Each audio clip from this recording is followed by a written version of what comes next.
Welcome to this installment of supplemental lectures provided by PNC's Concurrent Enrollment Program.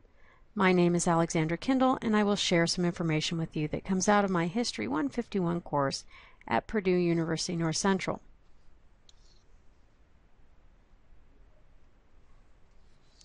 Today's lecture will explore the differences between the anti-slavery movement and the abolition movement. These differences are significant not just in terms of what the members of these groups wanted to achieve, but in the reaction of the Southern elite. This lecture is useful on its own, but can also be combined with the lecture on the South to see both sides of the national conversation about slavery. The main focus here is to examine these movements within the context of the times, not just through a rosy lens. Not all Northerners were anti-slavery, and even fewer were abolitionists. Yet these movements added voices to the antebellum American discussion of freedom. As a part of today's lecture, we are going to break down the variations of anti-slavery sentiment existing prior to the Civil War. This visual representation breaks down the various aspects, giving you a conception of the range of thought available to Americans who wanted to see an end to slavery. First, notice that the term anti-slavery is at the top. It is a kind of umbrella idea that encompasses this range of thought from the most radical to the least radical of Americans who felt some feeling of antipathy towards slavery. One might also include the free soil movement under this umbrella, but I've excluded ideas such as free soil because it was an idea marked by what those Americans were for, land for free laborers, more than just what it was against, the institution of slavery. Keep in mind that this graphic is just intended to assist you in looking at the differences visually. There had been anti-slavery sentiment floating around the colonies prior to Revolution and the creation of the United States. Probably the most committed people were members of the Society of Friends, known as Quakers. These folks believed that every person had an inner light that allowed them to have access to God directly. Because all people had the inner light, they were equal in the sight of God and thus should be among other people. These folks had the most open and all-encompassing ideas about gender, class, and race in the Americas. They did not use terms such as thee and thou that expressed social status at the time, and allowed women to have more freedom within their church and social arrangements. Thus, it is no surprise that the Quakers came to dislike slavery. While the colonists were protesting the king and Parliament, the Quakers were eliminating slavery from their ranks. The Society of Friends acted to eliminate slavery from Quaker ranks in 1774. Yet, as the protests turned into revolution and nation-building, the ideas of the Declaration of Independence inspired some men to manumit, or free their slaves. In 1780, Pennsylvania, the core of Quakerism in the United States, Pennsylvania passed an act for the gradual abolishment of slavery. Other northern states also rejected slavery slowly as a form of labor. Gradual abolition was the easiest way, folks keeping the slaves they had but not perpetuating bondage to future generations in the North. Conscience went out to a point. Northerners were willing to ignore the institution of slavery in the South, and there was little agitation against slavery until the 1830s when the abolition movement took on a life of its own. Prior to 1820, slavery had been a necessary evil that inspired even Southerners to ruminate over eliminating it. Thomas Jefferson had said that it was like holding a wolf by the ears, and blamed King George for allowing it in the colonies in the early draft of the Declaration of Independence. For the founders, slavery was a temporary adaptation to the problems of the New World, lots of land and too little labor. They abolished the slave trade in 1808 for the Constitution and expected that one day it would die out. No one knew the future, which included the invention of the cotton gin in 1793, Western expansion, and the growing sectional tensions that threatened the Union they fought for and designed. For the founders, they lived with the discomfort of the institution for the comfort of wealth, and Americans after them attempted to balance nationalism and sectionalism. By 1817, some Virginians established the first organized effort in anti-slavery with the American Colonization Society and planned to convince slave owners to free slaves in exchange for compensation. Abraham Lincoln had been a member as well as a man named William Lloyd Garrison. For moderates, this was a good balance: compensate owners for lost property and get rid of the bondage of human beings in the new nation based on liberty. The American Colonization Society was started in 1817, and in 1821 its members purchased land in Africa, naming it Liberia. It seemed like a good idea at the time, but Liberia was not an empty landscape, nor were American blacks all that African. It was an odd experiment that led to some unexpected outcomes. In the modern era, Liberia has been hit hard by civil war and disease, such as Ebola, most recently in 2014. But the United States had more going on than that. By the 1820s, Americans experienced a second Great Awakening and significant social change. You can use your textbook and class discussions to explore these issues, but keep in mind that the growth of cities, early Western migration, and the changes in how people conceived of their labor and its value pushed people to think about life and religion differently. For more information on the larger economic changes, please refer to the lecture on the market revolution that I've provided in this series. As you can see from this graphic, the United States grew significantly in certain areas and spread out in a westerly direction. This growth and the concerns for people on the frontier led to the religious revivals of the Great Awakening beginning in the 1790s. Historians often refer to this social reaction in two phases to emphasize the eras of change separately. But in both cases, social and economic change inspired these revivals as people looked for answers in social order. In this graphic, I have highlighted some of the social changes occurring during the 1820s and 1830s as the nation changed due to the market revolution, which came about because of Western migration, industrialization, and changes in agriculture. Americans who relied on interdependence and community values worried that people were moving into cities might be lost to vice. Rural areas had been marked by people working together toward common goals, usually survival, and they cooperated. Think barn raisings and sowing bees to complete difficult or boring tasks together. While there was a positive social benefit, neighbors also could keep an eye on each other, which made sure people did not become disconnected. Moving to the cities or the frontier seemed to threaten these values. Work and sociality were the warp and weft of 19th century society, and the potential loss of these interwoven aspects of culture worried people. Your textbook's authors may refer to the moment of religious fervor as one movement or as two phases. There was significant social and economic change just after the adoption of the Constitution and after the early national period. The causes of the movement are not as important for today as the consequences. Two issues stand out. As Americans refocused on religion and national identity, it seemed necessary to purge the country of sins. In our modern era, we think of sinning as an individual matter, but these 19th century people, they thought these issues coming about in society as national sins.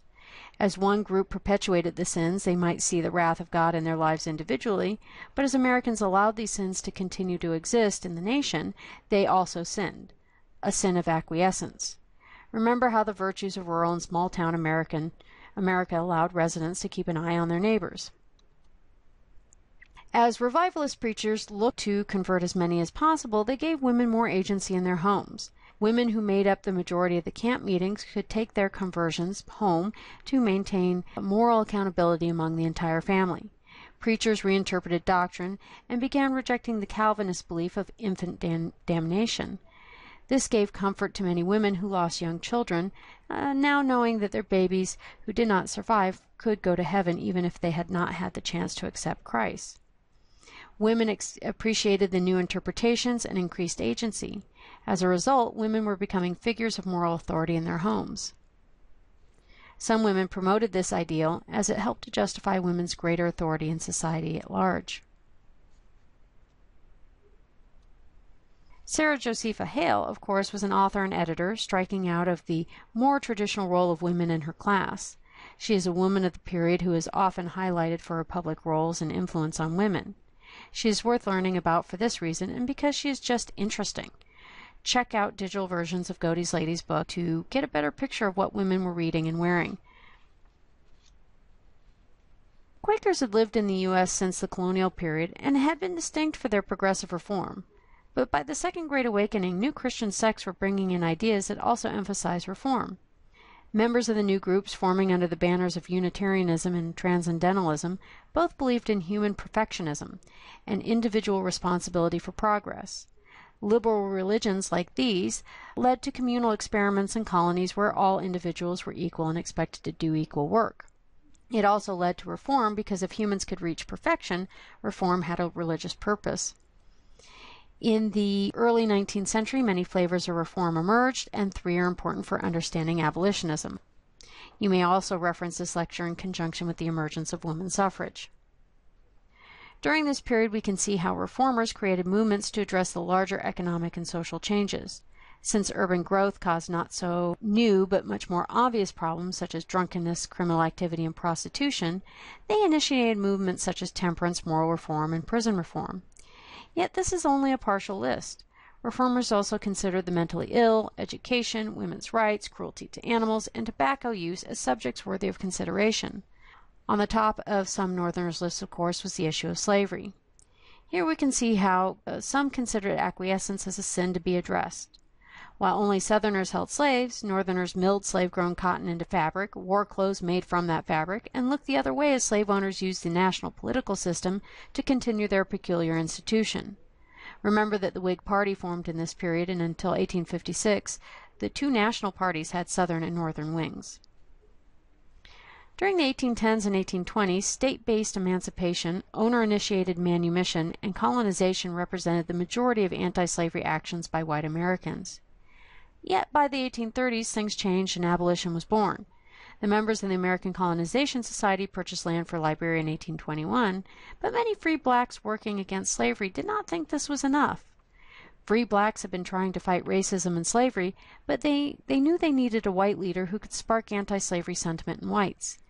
They convinced William Lloyd Garrison to join them, and in 1831 he started the Liberator to be the voice for abolitionists and spread the message. During the 1830s, after Garrison joined the movement, a variety of anti-slavery organizations were created. Garrison preached to audiences through the paper, and members gathered in meetings and lectures. Garrison focused on the moral problem of slavery. He said that all Americans were in bonds as long as slavery existed. With his paper, numerous new organizations, and the zeal inspired by him, men and women, former slaves and former Southerners, all agitated against slavery. It also brought a radical vocabulary to the national conversation, one that many Southerners opposed.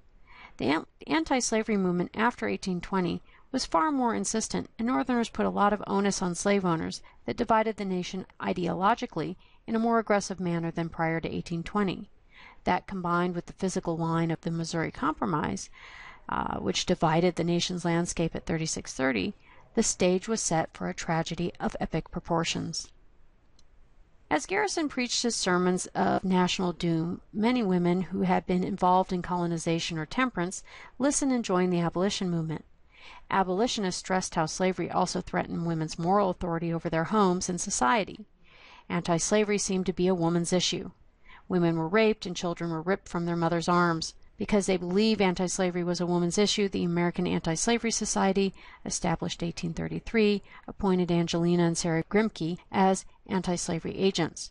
These women were 2 of 70 total agents tasked with the job of traveling beyond their locales and speaking to audiences about the ideas of abolitionists. The Grimke sisters were good speakers because they had first-hand accounts of slavery. They were daughters of a slave-holding South Carolina family who moved to Philadelphia to escape what they believed was the sin of slavery. Their souls were in jeopardy for holding people in bondage, and they found others in Pennsylvania who felt the same. While there, they became Quakers and the most famous female abolitionists. Angelina wrote Appeal to the Christian Women of the South and gave a speech at the Women's Anti-Slavery Convention in 1837. These 2 things made her famous, and men started attending her speeches. Soon they decided to give speeches to mixed audiences, and this was the beginning of much opposition to women participating in the movement. However, in the 1830s, 2 controversies divided abolitionists. First, some believed that appealing to Americans' moral sense would not end slavery, and it was time to take political action, especially by starting a third party. Second, abolitionists became concerned that attacks against women's impropriety hurt the movement. Many Americans, male and female, of the middle classes, believed that the public and private spheres needed to remain distinct. Some women had justified reform because, as they saw it, the public sphere intruded on the sanctity of the private. Vice, crime, slavery all hurt women and children and their purity. In 1839, at the annual meeting of the American Anti-Slavery Society, 300 of the 1,000 attendees walked out over this conflict. The movement was now officially divided. The issue of women's rights affected other meetings as well. In 1840, the female delegates from the United States were denied seats in the main body of the World's Anti-Slavery Convention held in London. They were allowed to stay, but they had to sit in the balcony behind a sheet. After this, Elizabeth Cady Stanton realized it was time women did something about women's rights. In London, she found a like-minded spirit in Lucretia Mott, a Quaker. The two of them decided to hold a convention when they returned home. There were other complications to the story. As a part of our national memory, we have envisioned a simple story of an anti-slavery North living next to the pro-slavery South. It is a simple narrative of good versus bad that Southern Americans to this day reject. While the simpleness of the story is easy to remember, it is not so accurate. Many of the abolitionists came out of the Northeast, where new ideas about reform emerged because of the impact of urbanization and the market revolution there. While the Yankees of the Northeast were involved in anti-slavery agitation, the folks in the old Northwest demonstrated that many Northerners were not so enlightened. The states of the Northwest Territories, Ohio, Indiana, and Illinois, had been settled by both Southerners and Yankees. The Butternuts, as they were called, had migrated from the Upper South and parts of Pennsylvania, raising corn and hogs and making whiskey. The Yankees focused on wheat, cattle, sheep, and dairy. Their politics were different as well as their cultures. The Butternuts, who often voted Democrat, provided a powerful force in these states. As things got hot prior to the Civil War, the demographics of these states mattered. Between 1851 and 1853, the states of Indiana, Iowa, and Illinois enacted legislation barring the immigration of any black person, free or slave. 3/5 of the free slave border was in these states. Ohio had repealed its law in 1849, but the residents there were more likely to help slave catchers than to harbor slaves after the Fugitive Slave Law went into effect. These actions represented the racism of the areas that complicates the story of North versus South. To complicate the issue even further, we can look at Massachusetts, one of the most liberal states in the nation prior to the Civil War. Even there, the Whig Party's northern wing was divided. There were those who understood that their economic futures depended on cheap slave-grown cotton, while others went with their consciences and sided with anti-slavery advocates. With all that said, it is easier for us to see why the 3630 line is important symbolically as much as geographically.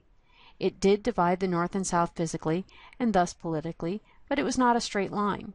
Border states harbored different ideas about slavery, as the Civil War loomed large, some went with the Union while some pinned their hopes to a new nation in the form of the Confederate States of America.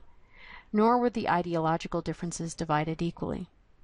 Your textbook authors and your instructor will also provide you with more details, but for today I wanted you to keep your eye on the complications of the story. Abolitionists were a small minority. Maybe 1% of the 20 million Americans felt strongly enough against slavery to be abolitionists, while there were more who might fall within the anti-slavery camp. With our discussion today, I hope you can see how much thought Americans invested in the present issues of race and gender. They had to form their ideas living often next door to people who did not believe as they did, and politicians took these multifarious visions for the nation into state houses and the federal government. The stakes were high. Today, I have divided the story of anti-slavery chronologically at 1820. This coincides with my lecture on the Southern elite. The efforts to keep the nation together were accomplished by all parties involved. What we can see in these two lectures is that the Compromise of 1820 divided people as much as it kept the nation together. Things only got more complicated in the next 40 years. Thank you for joining me today. I hope that this information will help you in your studies. We all hope to see you at PNC when you're done with your high school degree.